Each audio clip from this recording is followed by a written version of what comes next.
here on Healthy Minds, Better Lives, and very proud now to have joining us on the show, Ceri Ashe. Good evening, Ceri. Good evening. Thank you so much for having me. It's great to be here with you guys. It's our pleasure because you're doing something or something quite incredible next week. Do you want to give an overview as to what you're going to be doing in Theatr Gwuan next week? Yeah, so very excitingly, we have got 2 shows on next week at Theatr Gwuan. One in the Welsh language called Bipolar V, and one in the English language called Bipolar Me. Now, it's the same show, but presented in both languages. Excitingly made possible by funding with the Arts Council of Wales. So, yeah, it's based on my life. It's based on my experience of finding out that I had bipolar in my 20s and what led me to have that diagnosis. So I wrote the show back in 2019 when I was living back in London, and put it on in a small theatre in London. And it was more successful than I could ever have dreamed of. And I think that was just because it was such a personal story. So to bring it home back to Pembrokeshire is, well, I now live in Pembrokeshire, and it's really exciting to be performing it on home turf.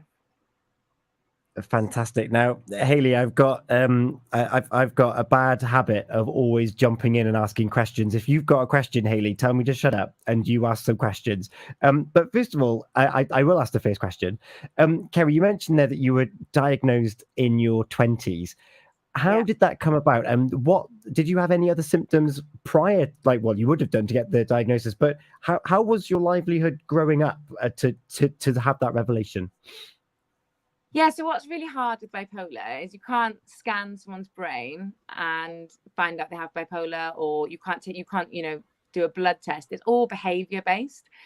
So I guess people that know me would describe me as like quite loud, quite out there, life and soul of the party in my teenage years, very energetic, very hyperactive as a child. And then the darker side of that is that people don't see would be feeling quite, sad, lonely, depressed. But that's a side that you like hide from the world. So it wasn't really until my sort of mid-20s that I started to think there's a problem. And I kind of just thought that everyone goes through these cycles of going up and down. It wasn't until my late 20s really that I realized that it wasn't just everyone has ups and downs in life, right? But it was more extreme than that. What's really hard, and it's quite shocking, it takes about 10 years on average to diagnose someone with bipolar. Because you go to the doctor with depression or feeling low or anxiety, and they will, they'll diagnose you with depression, but you generally don't go to the doctor when you're on and up because you're feeling great, when you're happy and ecstatic, you don't think that you need to go to the doctor, but it's when everything's together, when you have the ups and the downs. And it's funny, actually, when you mentioned like, oh, my childhood, because like when I did get the diagnosis, I was like, Mum, like, when do we think this started? And she was like, well, always as a child, you were always kind of all or nothing. So, again, it's hard to pinpoint because often trauma can trigger your bipolar and make it worse. So often doesn't really manifest itself until later on in life. Yeah. And I suppose we were talking earlier about Hayley's continuum, and you've got well on one side and unwell on the other side. And you just mentioned there that it's so difficult to diagnose because when you're on the highs, you feel like, from what I gather, you feel euphoric. You feel completely unbeatable. Every idea is as a 100% guarantee. You're going to laugh and you're going to joke and you're going to do whatever you want to do. But then it's which, let's be honest, is a nice feeling. And in fact, one of your posts on your Facebook about the show is about what could go wrong. And you got to go and see the show to find out what the answer is and what you decide to do. But those unwell moments where you want to hide away, how low did that get? Like, you don't have to go into detail, but how low did that get for you in your 20s to be like, actually, I need to talk to someone about this? Yeah, so it's quite a scary statistic that about 800 people with bipolar a year commit suicide. And so at my lowest, I have had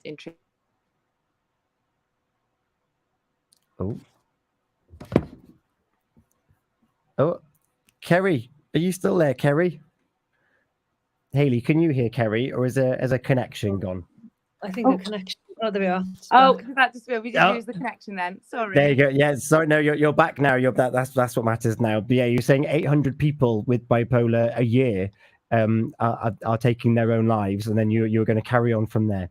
Yeah, so I have had what's called intrusive suicidal thoughts. So it's when you have these thoughts that tell you, you know, that you would be better off not being here, and really extreme depression.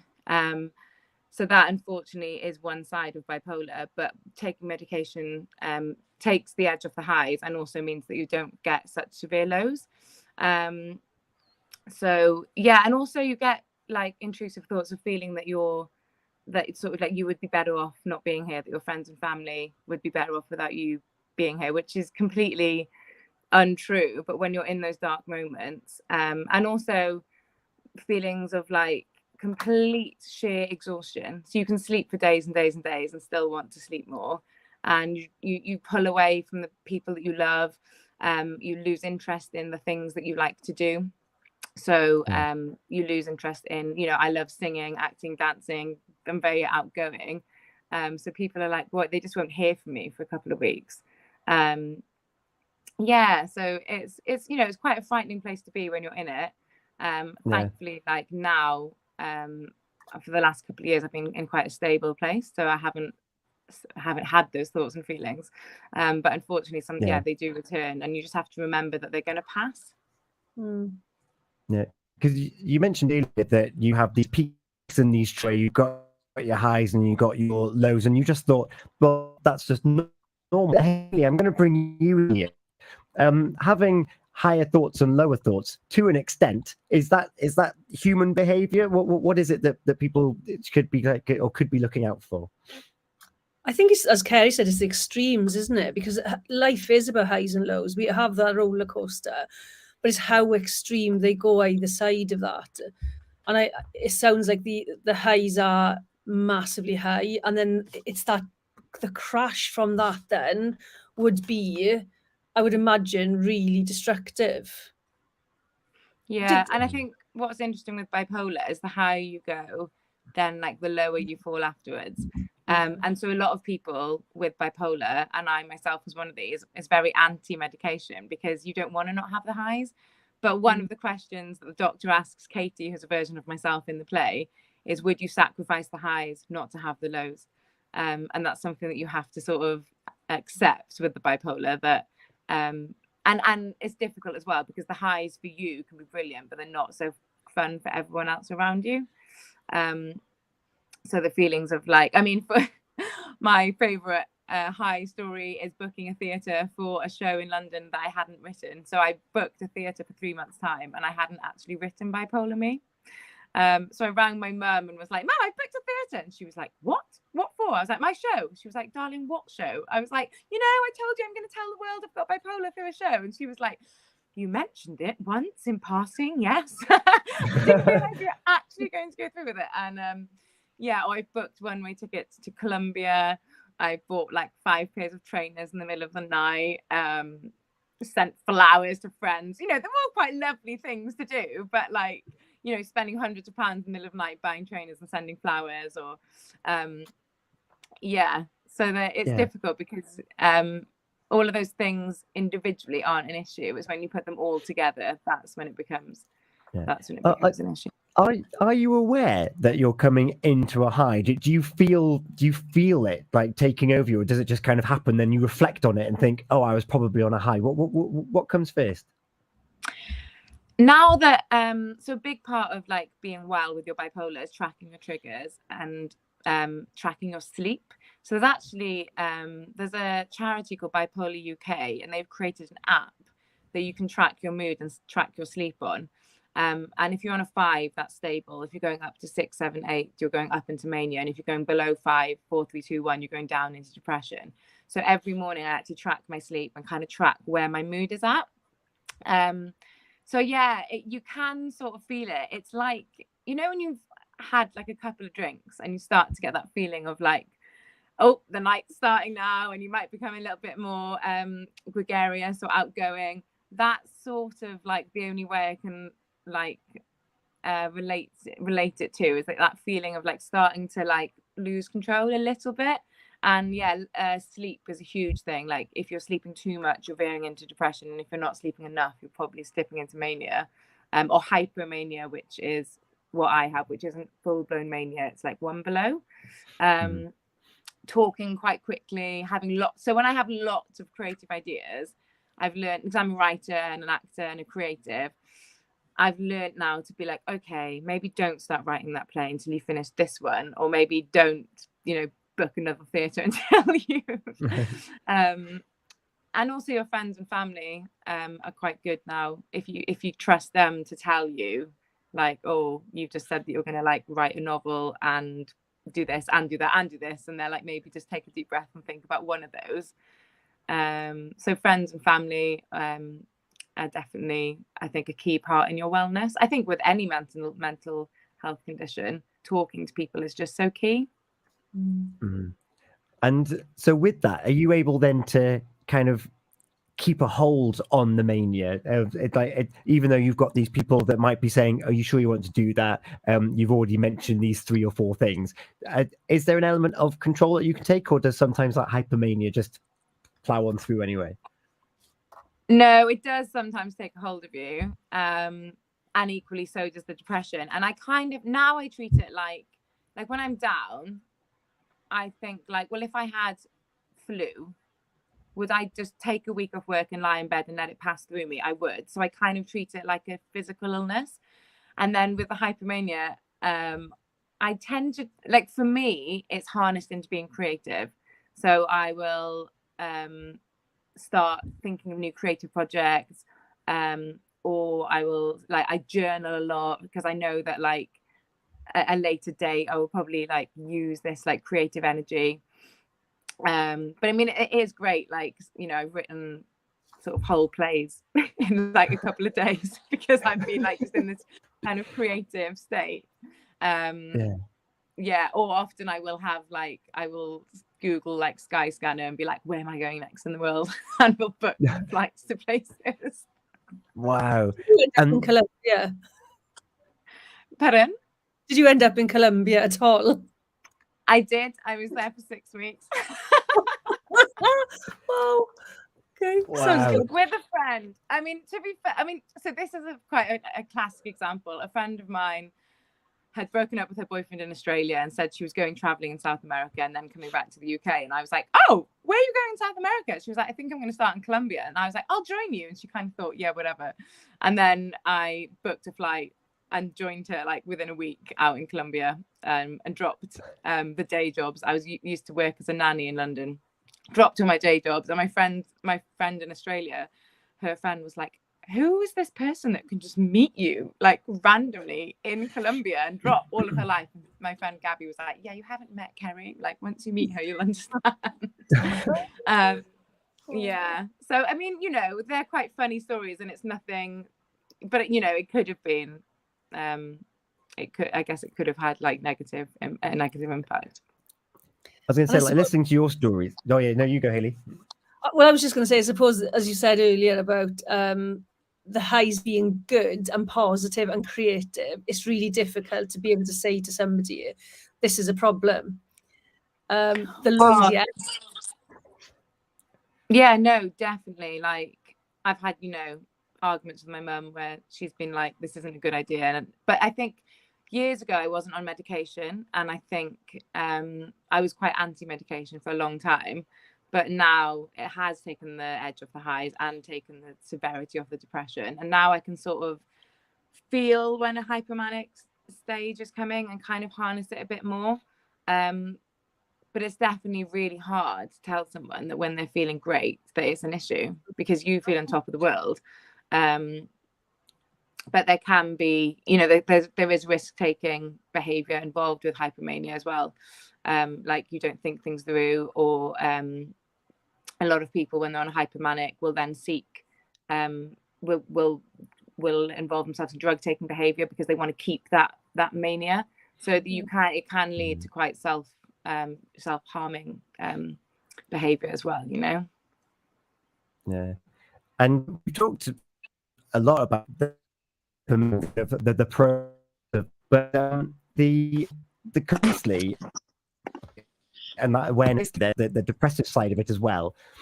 Do you suffer like an anxiety if you and particularly now you've got that awareness of it and that the app as well telling you what's what?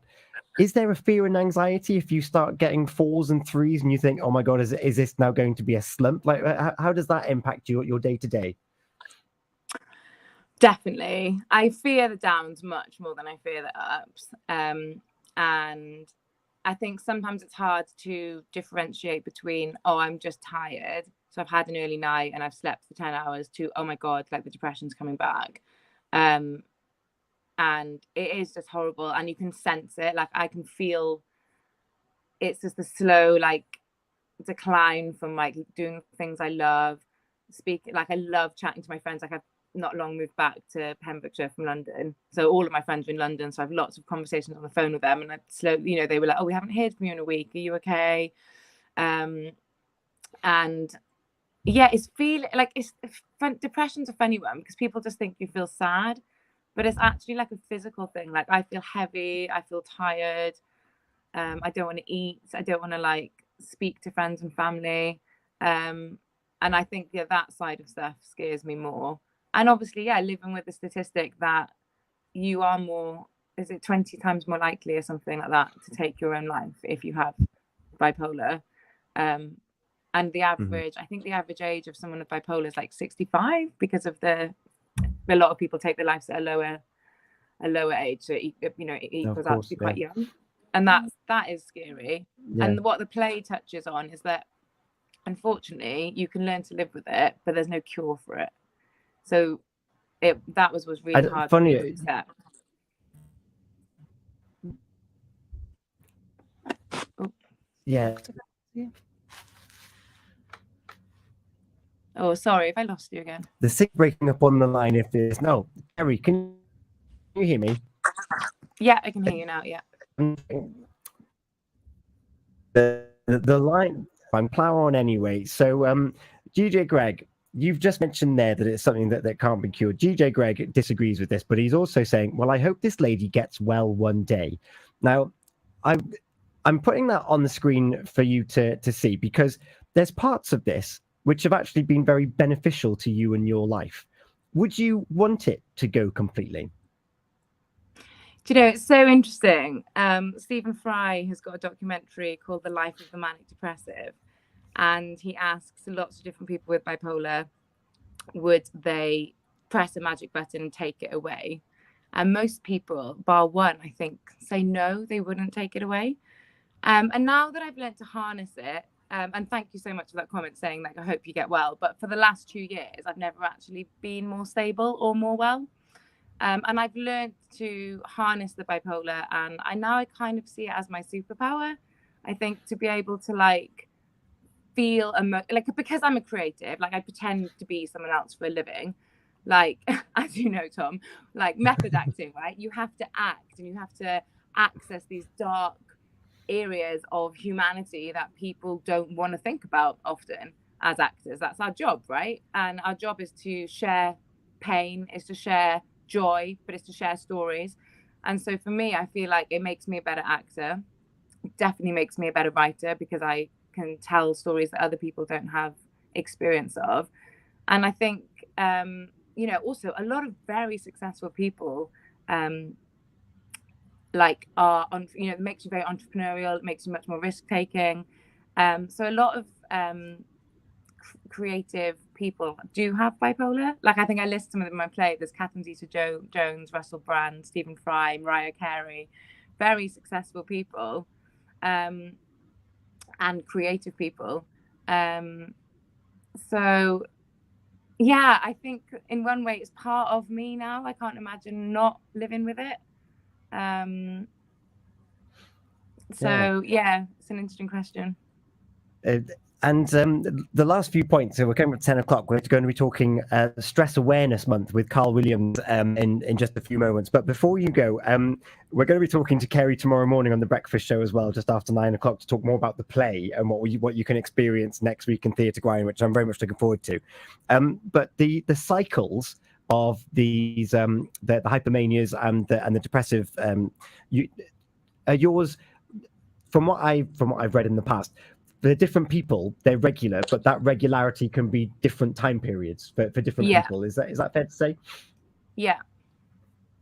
Yeah, so for me, so there's 3 types of bipolar. There's bipolar type 1, which is the most severe, bipolar type 2, which is in the middle, which is what I have, and then the cyclothermia, which is more mild. So for me, it's sort of like a couple of weeks to like 6 weeks, and then that it can last. So I had like a mild depression in January that lasted for about 3-4 weeks, and then it leaves. But the thing is with bipolar, a misconception is you're always up or you're always down. Like you can just be in the middle for a long time, and then an episode will come. So like I haven't had a severe manic episode for like 2.5 years. Wow. Because I'm on medication, I track my moods, I track my sleep, I exercise, I eat well. Like I'm constantly kind of like managing it. And I think moving back to Pembrokeshire has been really, really good for my mental health.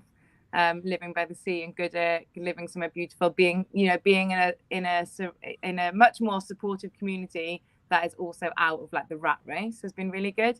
So the episodes vary from person to person, but if you manage them, they become shorter and shorter. Yeah. And if someone's listening to this and they're watching, what was your first stage to getting it diagnosed and getting on that path? Definitely just go and see your GP, but be quite honest with them about the downs and the ups. So, and also talking to friends and family. There's actually, if you go on Bipolar UK, it's a fantastic charity. There's a thing that they screen you with called the Mood Disorder Questionnaire, and you can actually have a look at that online, and you can answer all the questions yourself, and you could kind of, I'm not saying self-diagnose because that's dangerous, but you can have a look and you can see if it rings true to you, and then you can go to the doctor armed with information going, I think this is potentially something that I want to explore.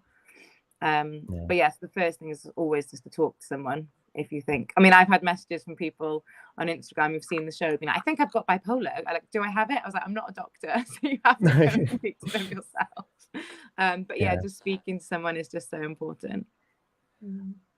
Thank you so much, Hayley. You've been absorbing it all as we've been yakking away here. Do you have any questions or final thoughts before we catch up with Carl about stress in just a moment? I just love listening to people's stories and experience. It's just, I think sharing is so important. So sharing your story, in the theatre, and letting people know what it's like that living with a mental health condition. You can live and not exist. You can actually live a life, and I think that's really important. But I did wonder how good the doctors were throughout the diagnosis. Was it a good experience at all times, or was it hit and miss? No, it was definitely hit and miss. And then I saw a young female doctor who had newly graduated, and she went, I think you might have cyclothermia. And like, I think because how much mental health doctors or mental illnesses doctors have to study is such a tiny part of their training as a GP, that because she was new, I'd seen lots of older doctors who just were kind of like signing me off with a prescription for antidepressants. And then it wasn't until she really delved a bit deeper and then she started the journey. So I literally I owe that young doctor, like my life, really. Yeah, she was incredible. But that's fantastic, though, because I think if you're not I think this is key as well when you're going down a medical route. If you're not happy and they're not giving you what you need or what they're not understanding what you're saying, go back, keep going back and speaking to them. My friend had a similar experience with cancer, and it was older doctors, as you said, people who are complacent in their professions and knowledgeable in their profession. But it was a young doctor, male doctor, and she hated male doctors. But it was a young male doctor who had just come out of uni, who diagnosed her, or at least sent her for tests because he assumed that it was potentially cancer. And they'd missed it for months and months and months. So it's important to keep going back. If you're unhappy with what they're saying, go back. And as you said, make sure you take all the information with you. Yeah, definitely. And I think Yeah, I think, and being really honest in the doctors, because some of the questions they ask you are quite confronting. And I think just being honest with yourself and honest with, like you say, not taking no for answer. If you think that, if you read up on it and you think that, that is something that I suffer with, then not taking no for an answer, because you know your body and you know your mind more than anyone else. So just going in with them and just like not stopping until you feel you've got the diagnosis that fits for you. Yeah, absolutely. Ceri, thank you so much for sharing your experiences and your bipolar journey with us. I feel that we've had a real insight as to what we can expect in your show next week. And I genuinely say that I could carry on talking to you all night, and I've got the pleasure of speaking with you again tomorrow morning, just after 9 o'clock. It's been really insightful, and Hayley, I'm pretty sure that you feel the same as well. To get such an open, honest, first-hand experience as to your condition. You mentioned there's 3 different types. If someone's listening, or if you know someone with bipolar, they might have a different experience to you. And it's important that if you do feel that this isn't a reflection of you, talk to people to find out where you may fall and how you interact with the person that you care about. This has been Ceri's experience. You've turned it into something where you can share your story and raise that awareness for for others that might be in a similar situation, or just for those that might be interested in a comedic way, which I'm looking forward to exploring in more detail tomorrow morning. Ceri, thank you so much. And tomorrow, just after 9 o'clock, I think. Is that the time you're joining us, just after 9 o'clock? Yeah. See you tomorrow. And sorry about the connection. I don't know what happened. It happens. It's technology and it's live radio, so it's all good. Enjoy your sleep. I know you've been busy rehearsing as well. And we'll catch up tomorrow morning. Thank you so much. Thank you. Thanks, very lovely to meet you. So nice to meet you both. Yeah. Thank you. Bye. We're going to be catching up with Carl Williams. April is Stress Awareness Month, so we're going to be diving deep into that after we've had a little bit of what do you fancy, Ceri? Out of Michael Jackson, Mimi Webb, or Meghan Trainor, which one do you prefer? Oh, I love a bit of Meghan Trainor. Meghan Trainor. It's we've got Mother playing for you now, as selected by Ceri Ashe here on Pure West Radio.